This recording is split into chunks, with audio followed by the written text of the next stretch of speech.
River Road, you got me running way back home. River Road, you got me running all night long. You got me singing some canal boat song. River Road, you got me running all night long. Hello, everybody, and welcome to another episode of Niner Nuts. We're back. We've been enjoying our bye week. I am Dan here along with James and Eric. Gentlemen, say hello. What's happening? Happy Easter, April Fools. Yes. Hopefully you all enjoyed your Easter and avoided social media because it is a hellscape on this day. Like, I learned very quickly when I got on Facebook and remembered, oh yeah, it's April Fool's Day. Don't just get off everything. But so many people said we signed Brandon. Yeah. But anyway, below me, as you can see, everybody, we have a very special guest because we have a very special topic we are covering in this episode. Jackson Danner has returned to the show. He assisted us greatly with draft prospects last year. We have brought him back. And as I was telling him a little bit off my pre-show, he is going to be our draft guru. He is the guy that is going to show us a bunch of names that we should be having our eyes on. Speaking strictly for myself, I did not have much of an opportunity to do too much research yet, so I'm really thankful that Jackson can help direct our eyes to some people. I said that we are like the quality control. We evaluate how the Niners are doing. Jackson is going to be our scout team. So, Jackson, he's our Mel Kiper. That's, Mike Payock, whatever you like. Who do you want to be, Jackson? Tell us who you want the likeness to be. All I know is that I don't want to be the one draft analyst that they go back in 5 years and actually and grade then what we said. So as long as no one goes back, a few in 2029 and judges me on my words now, then I'm happy. So you want to avoid the Twitter handle Ice Cold Takes. I see. Yes. don't let me end up on that. That's great. That's hilarious. But yeah, anyway, we have a limited time on this. And we have 3 positions that we're focusing on today: linebacker, tackle, and safety. We have some youth on safety, so obviously bring in some backups just in case they have their little slumps. Our tackles, one's not very good and one is very old. And then linebacker, we need some depth because Greenlaw is going to be out until at least October if we're being optimistic. So Jackson, let's get the ball rolling. What position do you have up? Who do you want to pitch us first? So I'll start off with the defensive group, starting with the safeties. First of all, I just want to preface with everything that these are not my top 3 players. These are guys that you might find anywhere on the draft board, or maybe even preferred UDFAs. Our first pick is 31, so that's a fair way to look at it. Yeah. Just guys that I would like to see San Francisco target, and guys that I think would be a good fit more than anything else. So definitely, like I said, absolutely not my top 3 from each position group, just 3 guys from each that I think would work well. So I'll start off with kind of what I was looking at. Was I got a really good quote actually from the 5th quarter from Nick Sorensen, who's obviously the new defensive coordinator. He said he wants the defensive unit to be feared for its adaptability, tenacity, and intelligence. So those are kind of the characteristics that I was looking at, Morris, and kind of the lens that I was looking through these guys with. Really, one of the major things that also was eye-popping at looking at the 49ers defense, they were 25th in run defense in EPA per play, by far the worst they've been in the Shanahan era. So run support is particularly, I guess, near and dear when evaluating these guys. So if anybody wants to know, that is a major reason why we fired Steve Wilkes, because I think if you were looking at the same thing that David Lombardi was, we went from 2nd to 25th, wasn't it? Yeah, it was 2nd to 25th, exactly, which is insane. So I would at a different time and place be interested to get your guys' takes on I've never seen it, or it's very rare at the very least, where you fire someone and then you promote their underling. I think that's kind of a weird dynamic. I don't know. You guys know that front office and the coaching staff better than me. It's just that's weird to me to bring someone in that. Well, I think the thing about it was in recent years that's pretty much what they were doing. Like they lose the defensive coordinator and then they just promote within. Yeah, but losing because you're promoting there's a difference. So yeah, but what I'm saying is Steve Wilkes was brought in. He wasn't promoted. It was it was off the beaten path for us to bring in Steve Wilkes after we promoted from within like 3 times in a row. So it was a failed experiment to like sum it up. That makes sense. Yeah, that was a failed experiment to go outside the family within, I guess. So yeah, exactly. Well, I'll start off with the safeties. The first guy and probably my favorite of these 3 is Cole Bishop, safety from Utah. He's probably one of the best blitzing safeties in this draft. Jim Nagy, who's the director of the Reese Senior Bowl, just put it very succinctly, and I really liked. He has a knack for disguising and for timing blitzes, which is just it bursts on the tape when he's crawling up to the line of scrimmage. He has really, really good closing speed. He actually had the best RAS or relative athletic score out of any safety in this draft, with a 4.45 40-yard dash at the combine and a 39-inch vertical, which is just insane. Another plus from Cole is just that he comes from Utah, man. Like there's not any coach that's not consistently participating or competing for the college football playoff to put out guys than Kyle Whittingham. I mean, you see these Utah defenders just shine as very early on in their NFL careers. It's just always a plus to know that it's a dependable program that he's coming from. So my second guy, Malik Mustafa, he's a safety from Wake Forest. As far as athleticism, because it wouldn't be April if we didn't overreact to measurables. He's operating at an estimated 85% due to a hamstring injury that he has, but he still had a 41.5-inch vertical. He had 22 reps on bench press at the combine, which was also a best for safeties. There wasn't really all 22 available to me, at least. So I did have to probably rely on some other guys' opinions more than I usually like to, but he's just generally a muscular and old-fashioned safety type. He's urgent, he's explosive.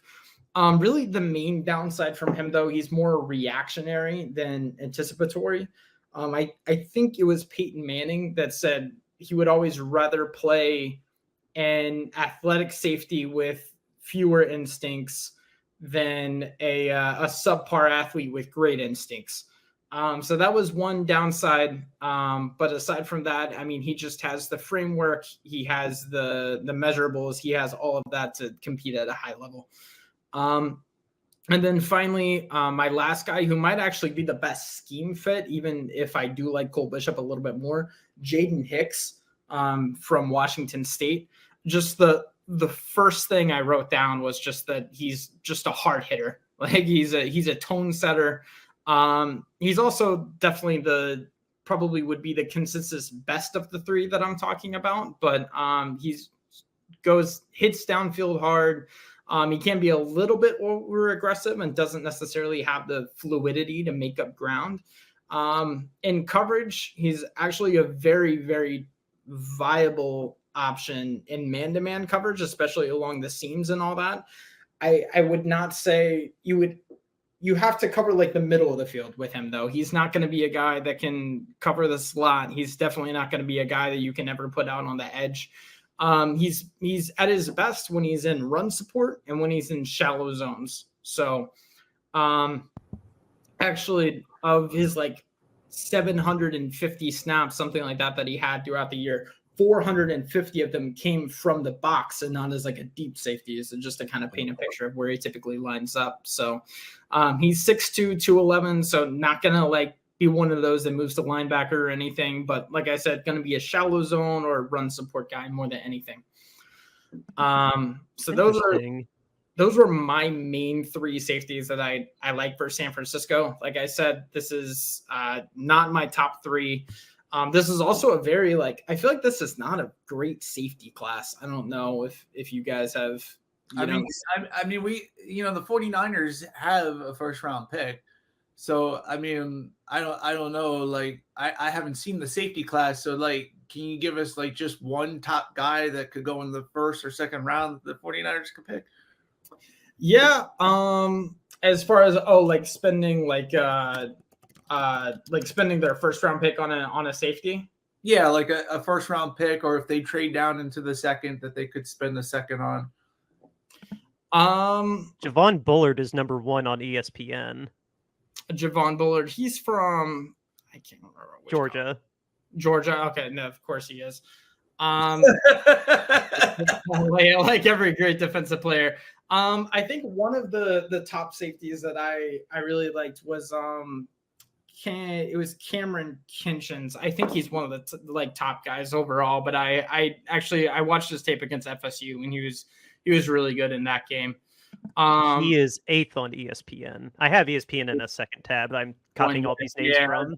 I just pulled up PFFs. One guy that I disagree on with a lot of the media was Tyler Nubin. He's from Minnesota. I watched his tape against, was it Iowa? No, it wasn't Iowa State. I can't remember. I watched one of his games, and it was one of his like worst rated games throughout the year. So like I take it with a grain of salt. But there were just so many plays. I was like, just what are you doing? Like it's just it kind of turned me off to Tyler personally. I wasn't. Well, it's from drinking all those tiny drinks. That's what was happening. Those tiny drinks in Minnesota. Yeah, exactly. That's what it is. So that's why they can't get over the hump over there. Hey, Jackson, out of those 3 guys that you mentioned that you say would be good fits, where do you have them sort of projected? So when we're watching the draft at the end of April, when could we, kind of maybe start to look and think about hearing some of those names that you mentioned? When could we start to think about hearing them called? Yeah, so I think the highest one would be Cole Bishop. I think he's probably the consistent best one of the 3. Jaden Hicks would probably be the highest one, rather, and then Cole Bishop, who's my favorite of the 3 for San Francisco specifically. I think he would be more of like a early day 3 guy. Okay. I don't have the what's the last year you had like the average draft position to draft the starting safety like last year. Like what's the I do remember having those numbers. I don't have those numbers for this year, but I do remember that it was lower, if I remember right, for defensive backs. It's just generally speaking going to be lower because you have so many of them, right? As like we're playing, I mean, the norm right now in the league is to play like a nickel defense. So to have a 1 of 5 starters is going to be typically just lower in the draft overall. But okay. Let me see if I can pull up. Give me 1 second. Get my second Word doc pulled up where I have some of these guys actually ranked. We got you working out your whole war room today. Right? Exactly. Have to, man, it's April 1st and I'm already using multiple screens for the draft, man. So, it looks like your wife decorated though. She did. She did. She gets pretty much all to say. She made a little comment about my 49er helmet out, but who does she root for? She's a Giants fan. I tease her all the time. She's like, why are we watching the Bucks instead of the Giants? We live in New York, all that. And I'm like, okay, if you can name like 3 Giants players, then I'll put the Giants game on instead or something like that. But she's our dog is named after Rob Gronkowski, the great Buccaneer tight end. Not the one. She'll pull for the Bucks too, but she has a tough life as a Giants fan, right? She does. I can't give her too much grief. So, and she's married to me, so 2 for 1 as far as a hard life. He just holds up pictures of Daniel Jones, and he's like, "See this? I like to remind Giants fans that they can't stop Boston Scott. Like, doesn't matter. Yes. Oh my gosh, man, what a weird streak that ridiculous. Was it like what 6 consecutive games or something? Just He had ridiculous. something like 18 touchdowns in 10 games against the Giants. It was crazy. Insane. And like just crickets for the rest of the year. Oh yeah, they didn't use him the rest of the year. They only brought him in for the Giants game. Yeah, exactly. That's why he was so well rested. So Tiny footnote for your Tampa fandom. I think very, very smart and big congratulations for re-signing both Baker Mayfield and Mike Evans. I think that was very smart for you guys. man, I sleep well at night knowing that Jason's our GM. Like, I don't know how he works out some of these things that he does, but my gosh, like it's incredible. All we need to do is we need to get Tristan to a long-term deal and get Antone off the tag and into something that's a little bit more long-term too. Right. But, I have a soft spot in my heart for Baker. Like I thought how he left Cleveland sucked. So I'm glad he found a home with you guys. And I mean, we're the first team that's like embraced him for who he is, right? Everyone else just kind of like tolerated him. So Yeah. And since you're a Bucks fan and I'm an Eagles fan, and I'm going to let my brother listen to this podcast, we just got Devin White. What's up with him? Devin White, it seemed like more of a personality clash more than anything else. From everything I heard, it's not like I heard anything straight from One Buck Place, but just generally speaking, certainly the talent's there. Like, I'm not going to say like he's trash or anything like that. It was just like a personality thing and like an effort thing more than anything else. I mean, if he's happy and over there and like sure, go ahead. Like if he actually wants to play, but he actually like, there are plenty of guys that there are plenty of guys that, maybe don't like fit in or anything like that. But it's like I remember he was actually out for like a game because of the whole thing. It wasn't because of injury or like anything like that. It was like a personal, I forget what they designated as. It was like very clear that it was, I remember that week. Yeah. By the way, are you having trouble finding that document still, or I'm just curious how that's going? Oh no, it's pretty much confirmed the same thing that I thought, that Jaden Hicks was the top consensus one of those, and Gotcha. Yeah. So, but let me see if I can pull up. I'm personally very eager to know the linebackers next, you said you're ready to defense. You're writing these down so that when John Lynch picks them, we can just assume. Yeah. Oh, I got my notepad because I'm lame and use notepad. I went ahead and wrote Carmen Kitchens down, and I put a little asterisk next to him. Your unofficial fourth, what I'm calling it. But yep, I got 3 spots for linebackers, 3 for tackles. So yeah, if you're ready, I'm personally very excited to hear who the linebackers are, since we might need somebody if Campbell gets hurt. Yeah, no, we'll move on to the linebackers. Just like everyone else, I think this is probably one of the most agreed upon positions as far as who the top 2 are. Peyton Wilson, head and shoulders by far is the best one out of NC State. He definitely has some injury history that is really the only concerning part, but his tape speaks for itself. Peyton Wilson has been phenomenal. And then Edgerrin Cooper from Texas A&M. Like I said, pretty much everyone considered those to be the top 2 linebackers in this draft class. Not going to expand on them because speaks for themselves as far as their production and all of that. So those are going to be the top 2 overall, that if you can get them, great. If not, the guys I would target personally, first would be Tommy Eichenberg, middle linebacker from Ohio State. I watched his all-22 against Michigan from last year, so from 2023. Obviously, Ohio State, Michigan, big rivalry game, so you have to take some of the emotions involved with a grain of salt. But the main thing I loved was his consistent communication. I share with Ray Lewis the frustration of like young guys not really communicating as much anymore. And then he's just such a violent hitter, but he doesn't make bad decisions. You have so many guys that are just like, out for blood, quote unquote, and they'll just jump to the first thing. No, he's a very, very calculated guy, but gosh, he can hit. Really the only downsides that I saw from him, he doesn't have the athleticism always necessarily to carry out what he's trying to do.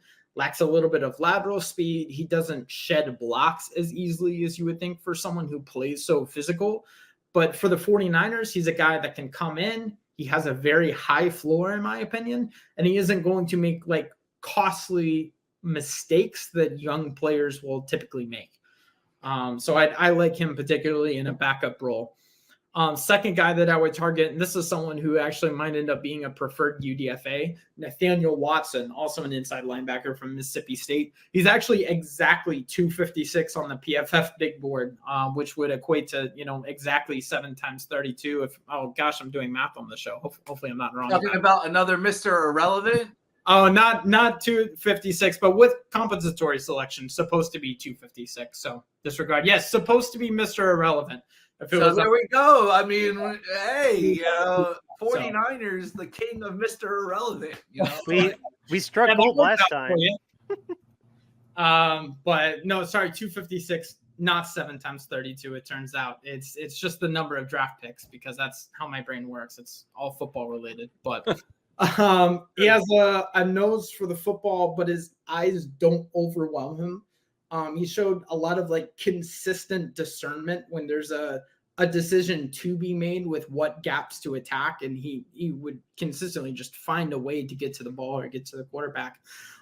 He started out, or the main criticism before draft season kind of started was that he was just too heavy. He weighed in at like 245, I think, during the season in Mississippi State.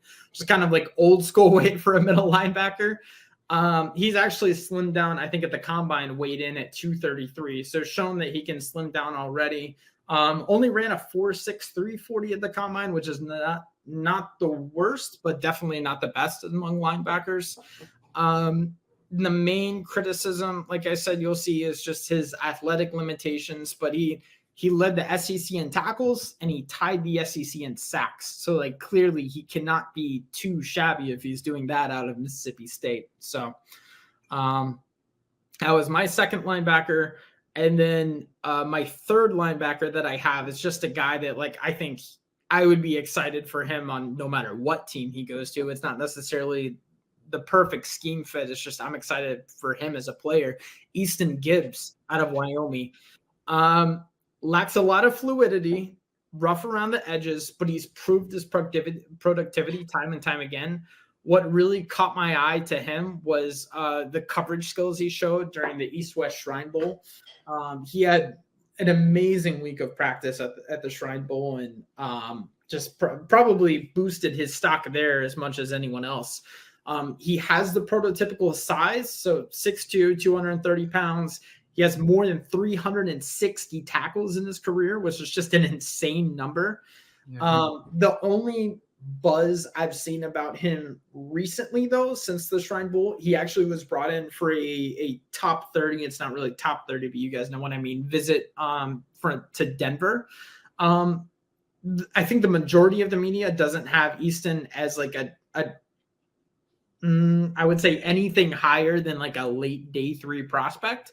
So for him to be like brought in for a visit like that by Denver, it's not something like you see every day, at least in my opinion, as far as guys who are, teetering on the edge of actually being drafted or not. So for him to, get that was cool. But yeah, Easton Gibbs, he's just proved his ability, in the Shrine Bowl week and throughout the season, obviously at Wyoming with all the production he had. So tell us about Jeremiah Trotter Jr., because I heard he's coming out in the draft this year. And I'm a big Eagles fan and Jeremiah Trotter Sr. fan. So yeah.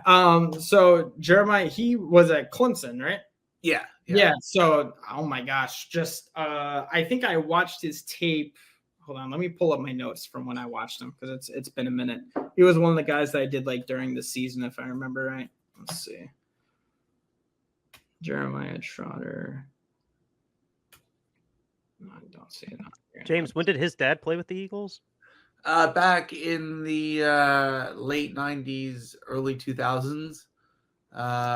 He was drafted. I believe he was drafted by the Eagles, and then when it came time to pay him for his second contract, the Eagles decided to let him go, and then he went to the Washington, He went to Washington. Yeah, Deadskins or whatever you want to call them. So he went to the Washington Deadskins and then played a couple of years there, but didn't do as well as he did in Philly. He got cut by Washington, came back on a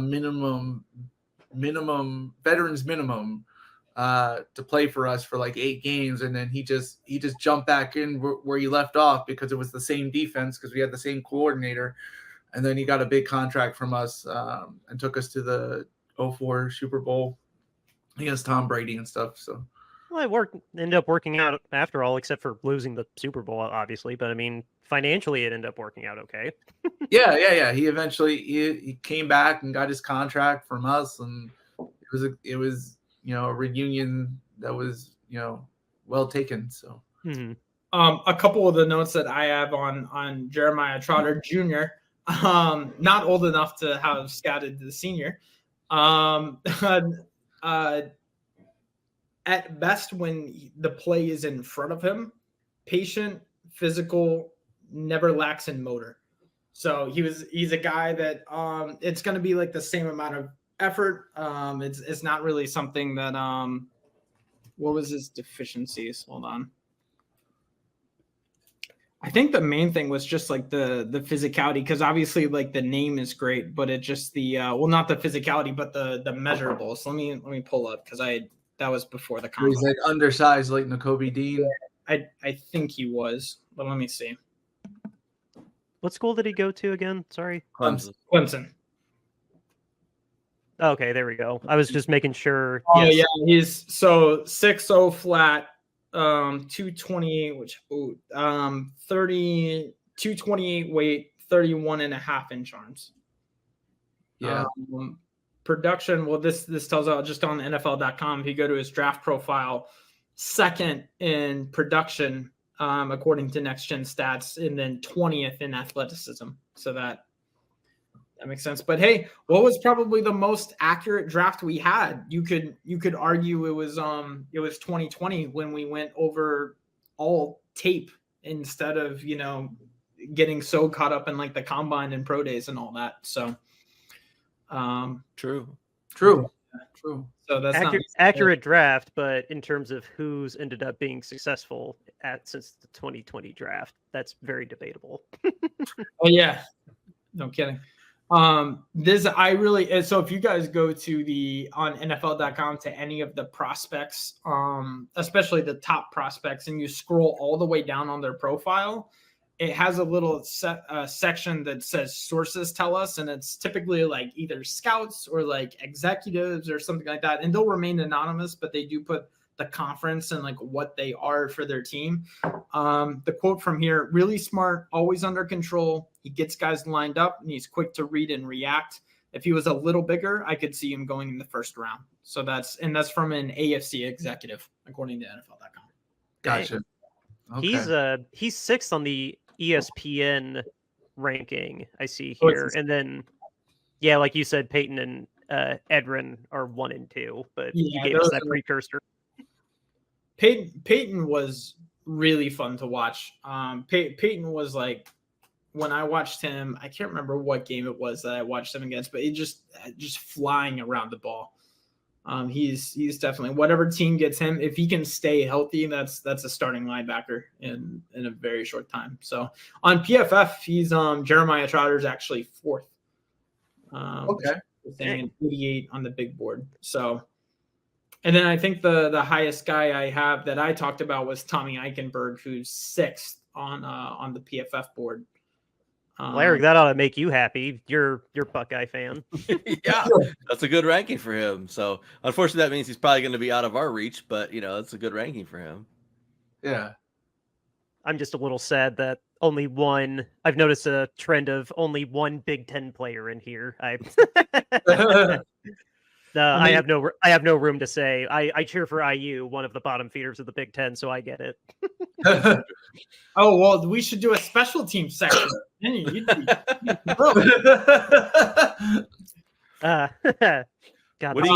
what do you got for tackles, Jackson? For tackles, so my 3 that I had, first one was Dominic Puny, who's from Kansas. He was actually a Division II transfer from Central Missouri. Wow. So he's had over 720 snaps each at left tackle and left guard over the past 2 years. And in that time, he is allowed, well, not each, I shouldn't say combined, but in that time, he's allowed 0 sacks, 1 quarterback hit, and 23 hurries, which is just an incredible stat line for 720 for 20 snaps. What's his measurables? Measurables, he had, I don't have height, weight. I have his 20. The main thing that I wanted to point out as far as from the combine, he had a 4.420 shuttle, which if you're not familiar with how that's measured for offensive linemen, generally speaking, anything under 4.45 is elite. So to have a 4.40, and that's from Jim Nagy is where I get that 4.45 number from. Let me see. Yeah, I just want to see if he's actually puny. Like, that's why you're asking. I was like, man, he's tackle, or is that just his name? He's 5'8", 185. He's a great on his feet. Yeah. He's fast. Yeah. He's got great hands. All that weight is in his pec and his traps, and 6'5", 313. Those aren't bad. 33.5-inch arms, which is not like great. You feel like comfortable at like 34 with that, but at this point we're just nitpicking. So, the thing that I liked about Dominic, so his strengths are the thing that you can control, and his weaknesses are the things you can't, if that makes sense. So his footwork, his posture, his use of hands, his contact balance were all like his strengths. And the only cons that his main cons that he had were like lower body strength, stuff like that. But then he has like a lot of the athleticism to make up for some of the lack of like bulk, if that makes sense. So I already mentioned the 20 shuttle, had a 30-inch vertical and then 28 reps at the bench press. Just the main 3 things that I wrote down from watching him was production, speed, and awareness. There was a play against Kansas State where he blocked around the edge, right? And then turned around and then blocked the blitzing linebacker and a defensive tackle who were coming around the C gap, right? So just envision that, like blocked inwards, like towards the center, the edge, and then like flipped his hips, turned back around, and then there's a linebacker and a defensive tackle right there, and just took one arm to each, which is just like insane. As far as where to put him, obviously played a lot at tackle, played a lot at guard. He did get a lot of reps at center during Senior Bowl week, and some apparently say that that's where he would best translate. Obviously didn't do a shabby job at tackle or at guard. And I guess you could kick him into center. So if you're looking for a guy who can move around too, I know that was helpful having Tristan Wirfs. Then he's probably one of the better options. So he's going to be transitioned to center, deleting him now because I like Brendel. No. You got to have at least one guy, right? No, that's interesting though. That's kind of like what happened with Feliciano. Like Feliciano was moved around. He had guard experience. He flamed out with the Giants as a center, and then he came in as our guard, and he finally looked. I don't know. They said that PFF was the best guard in football a couple weeks in a row, but not that great at tackle, not that great at center, and we got him in a good spot at guard. But anyway, who's the next tackle on your list? And one more thing to that, another thing that fascinates me is like the side of the line that they feel comfortable with, right? So that's one thing that at least maybe you would consider is that he's played pretty much exclusively on the left-hand side of the line in the last couple of years. Yeah, and we had him on the right. Yeah, which would obviously be a downside. But my next guy was Talisa Fuaga. He's a right tackle from Oregon State.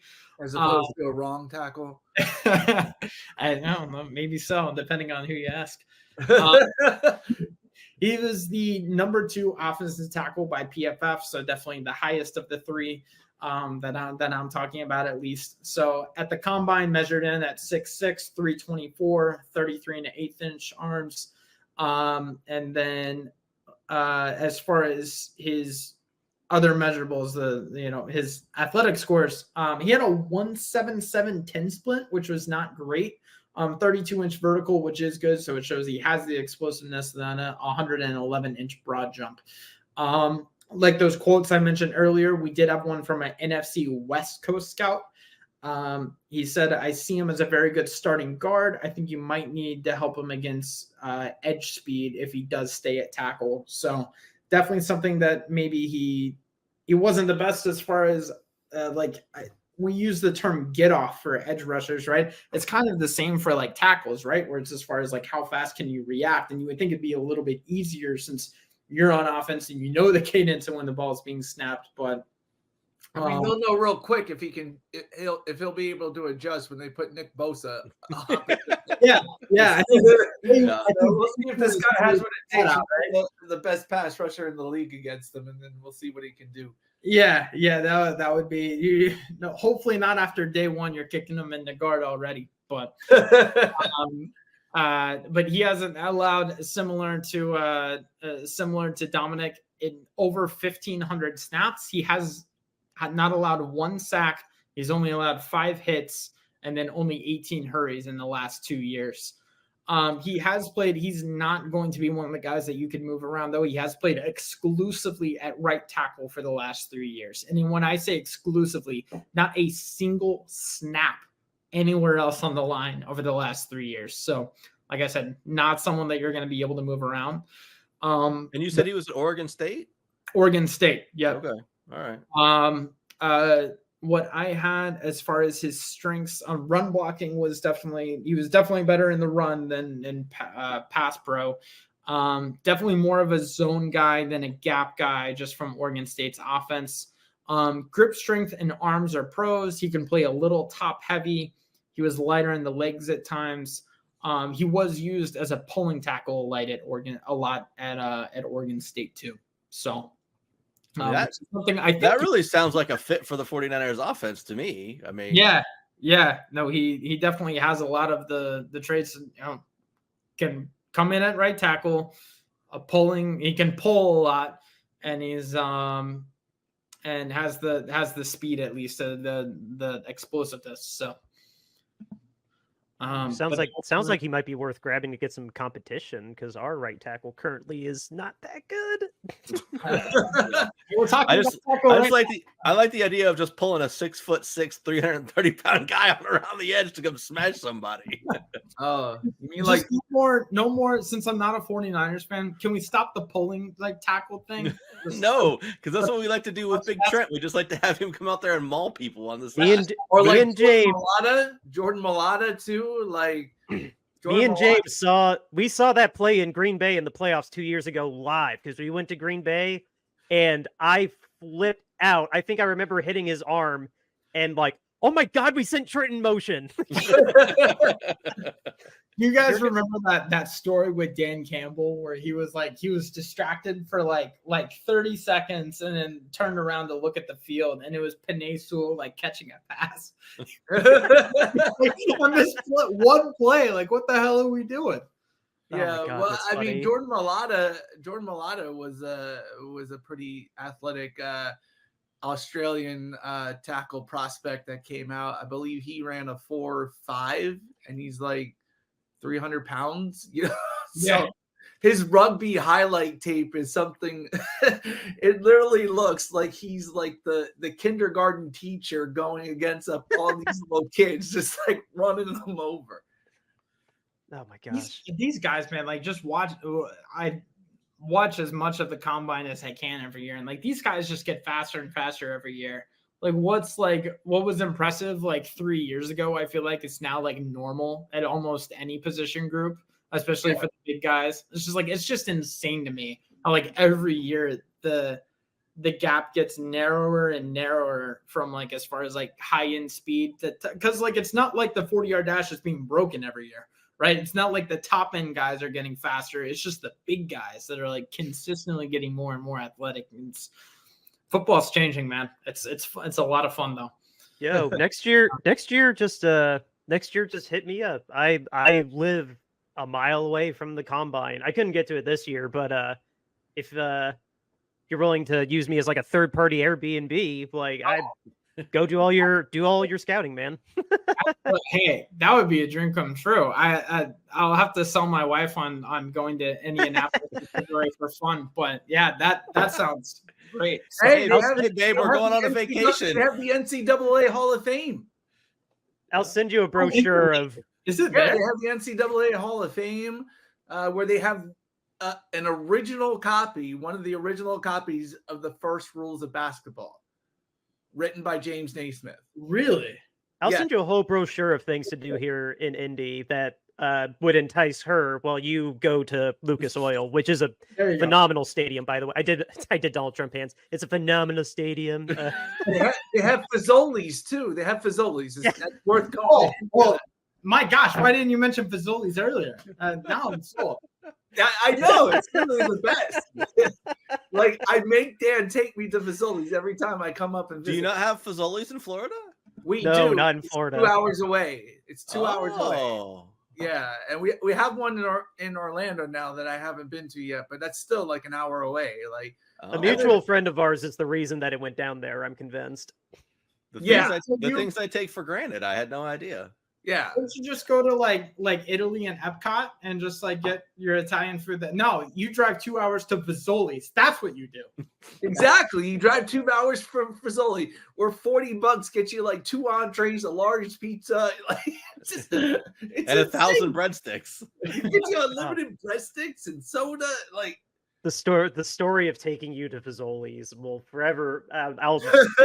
Eric, I'll tell you guys off mic because we're running a little bit short on time. But no, I will never forget that first time I took you to Fazoli's. Just given what else was going on while you were up here. Just I'll explain off mic. But no, I'll never forget that day. It was so goddamn funny. But no, Jackson, we have just a little bit of time left. Who is this last tackle that we need to look at? Yeah, so I'll try and wrap it up quick. Troy Fautanu, left tackle from Washington, was my next guy. He's actually the number 3 PFF offensive tackle, so still higher on the board. As far as the combine, measured in at 6'4", 317, 34.5-inch arms, which obviously I always like in a tackle. 171 10 split, and then a 501 40. 32.5-inch vertical, and then just over a 9-foot broad jump. One NFC national scout said he comes from a good program. It's going to be a really hard-nosed player who can take coaching. Love the makeup. One thing that really appealed about him to me as I was just kind of looking over some of the PFF grades, his second highest graded game was actually against Michigan in the CFP title game, which is not something you see all the time from a loss. And I always enjoy seeing not every individual game, but like against top end competition, like how did you do, right? So for him to have his second best game in the biggest moment of the season was appealing. sounds like he should get his master's at Stoutland University. He's kind of the opposite of Fuaga in that he's much better in pass pro than in run blocking. When in run blocking, he does let his technique get away from him a little bit. PFF put it, he needs momentum to get good power, which is not something that's always good unless, obviously you pull the tackle. But he does have, as far as moving him around the line, he does have about 100 snaps at left guard over the last 3 years. So not a ton, not as much as some of these other guys. But at least he's done it before. So that was my third guy. But do you see any of those guys realistically fall into the Niners with that first pick? That's a good question. I'm not sure where Fuaga has been mocked as much. That's probably who would be the first off the board. Let me see. I was going to say, I'll speak on behalf of loyal listener John Lynch, and I would not be surprised if strictly speaking about these 3 positions, if I had to pick one of these 3 to be our pick 31, I think they would eye tackle being worthy of the first round pick better than, because like we got Fred Warner in the 3rd round. We got Talanoa Hufanga in the 5th round. I think a tackle in his mind is going to be something like a priority position for a first rounder. Yeah, I think so too. I mean, we've talked a little bit about that we need help and support on that right side. We need somebody that can really lock that right side down and hopefully free up Kittle to not have to be locked into that right side to help out so much on pass protection and things like that. Well, 5 years ago, McGlinchey was a first rounder. It didn't work out with him, but he was a first rounder. So I mean, I would be surprised if they didn't follow that philosophy of offensive linemen are worth a first rounder. Yeah, I mean, that's sort of where you build your team. Like, if you're really going to build your team, it starts with the offensive and defensive line. Nick Bosa was our second overall pick in 20. Yeah, I mean, or 2021, whatever year. Yeah. I hate to burst your guys' bubble, but both Troy and Talisa are actually like projected to be gone by the time the 49ers pick, which is my fault for not seeing that earlier. So, well, you never know what could happen. Last year, we didn't think Nolan Smith would drop the 31 or 30 wherever he dropped, and he dropped. Because we actually have some draft capital we could use to move up too. Yeah. Plus, Jalen Carter, nobody expected him to be there at 9, and he was there at 9. And well, no one expected him to be in that massive accident that he was in. True. I'm trying to say that delicately. Yeah, you kind of never know what's going to happen. But I was just kind of curious as to what you thought might be there. I would admit my weakness in that these tackles are like anything on the offensive line. I do not discern between higher end and lower end as good as I do other position groups. So I saw those two guys, enjoyed those two guys, smacked them on there, and now I'm seeing that they're mocked by the time. So yeah, they'll be long gone unless something crazy happens. But you never know. But hey, John could trade up for one of those guys, and if he does, we know where he got the information from. That's right. Clearly from Niner Knots, not from this podcast. Yeah, exactly. This podcast. He does listen to this podcast. We know. Yeah. Oh yeah. There's so many clues. I have all these written down. I am going to keep track of where all these guys, whether I watch the draft live or not. I am going to double check as it happens to fill in where all these guys went. But with that, Jackson, thank you so much for coming to help us out, taking a look at these draft picks for today's episode. For now, I got to give a shout out to our sponsor, RoyalRetros.com. What is RoyalRetros.com? It is your go-to place to get yourself an authentic throwback jersey. We're all football fans, but we're also fans of other sports as well. And Royal Retros has basketball, baseball, soccer. They cover all major sports. And right now, for us Bay Area fans, the Candlestick collection is on there right now, and it has the Bay Area in mind. So when you find something cool, retro 49ers related, throw it in your cart and use the promo code Shady Sports to get 10% off of your entire order. Again, it is promo code Shady Sports. When you check out, you get 10% off of your order. You help us out. You help out Shady Sports Network. Again, it is promo code Shady Sports when you check out for 10% off of your order at RoyalRetros.com. Go get yourself an authentic throwback jersey today. James, let the people know about the shirts we are still selling. All right, guys. We had our guest on a couple of weeks ago, Heather from Mountain Comprehensive Care Center. The reason why we're raising money for their crisis center is because way back before the season started, the Houston Texans owner was charged with very serious sexual crimes in Kentucky. And we did not like that, especially the reporting on it, because the charges had already been placed. He's going to court, going to trial.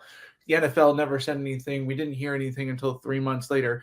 Yet, Dak Prescott, a couple weeks ago, the minute the investigation was opened, we knew about it. So there's a little unfair reporting going on of the NFL and its owners. And so we say owner standards are less than player standards. And the NFL will put out there that the owners are supposed to have higher standards.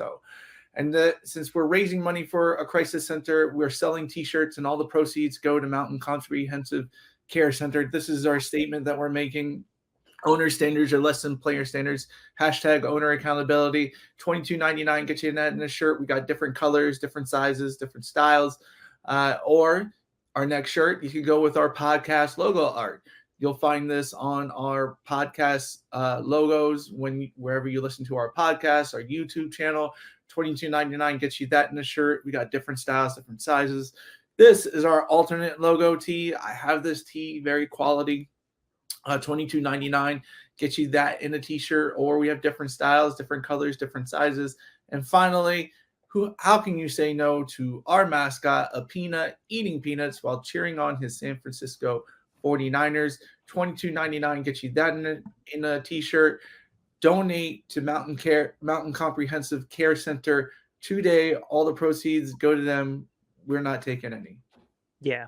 The link to Bonfire will be in the episode notes, as well as the link to the Crisis Center. I realize I neglected to have that in the last one. I'll be sure to have that in this episode. So sorry about that. Another brief programming note. This will count as our Tuesday and Wednesday episode. We will have an episode on Friday, though. We're not trying to make a habit of only doing 2 episodes a week, but this one's an hour long, so get over it, I guess. I was mean. And we gave you good draft coverage. We gave you names that nobody's looking at. I mean, guaranteed out of the 6 position groups we covered, the 3 per group, 18 players, John's going to draft one of them. Right? Yeah. The next Eric, on our side.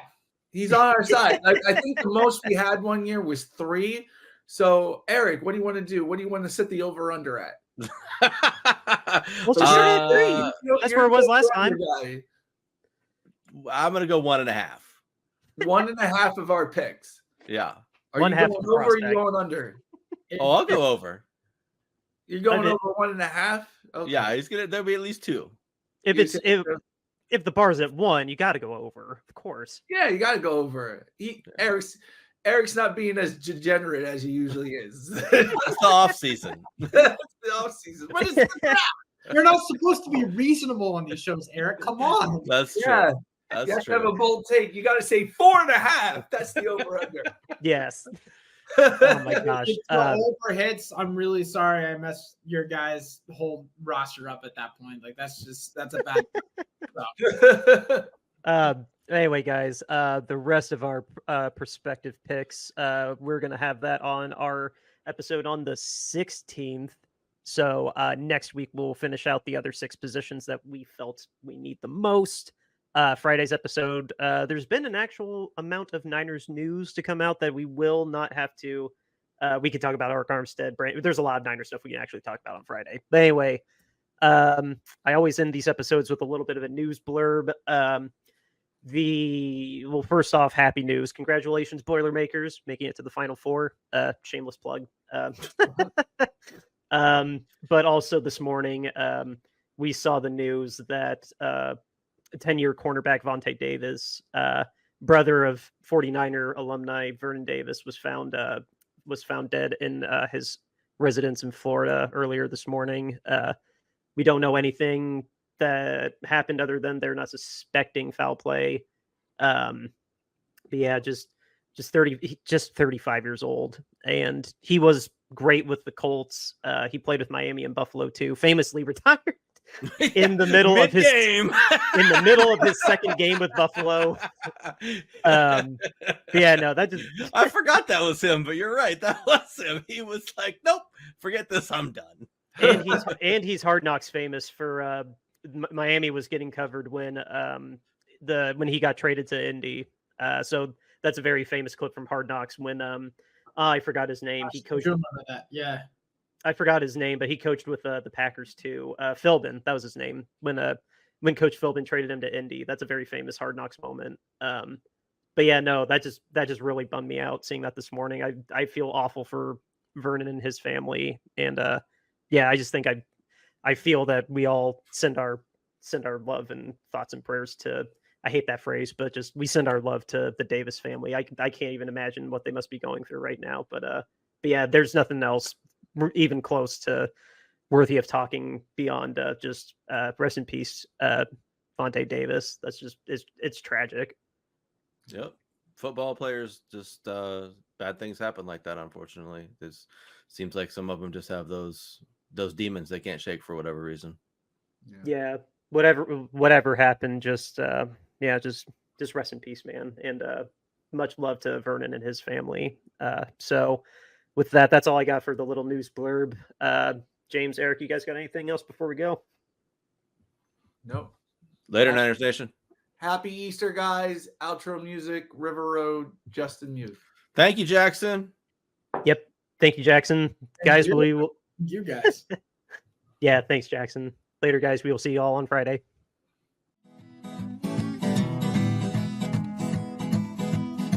River Road, you got me running way back home. River Road, you got me running all night long.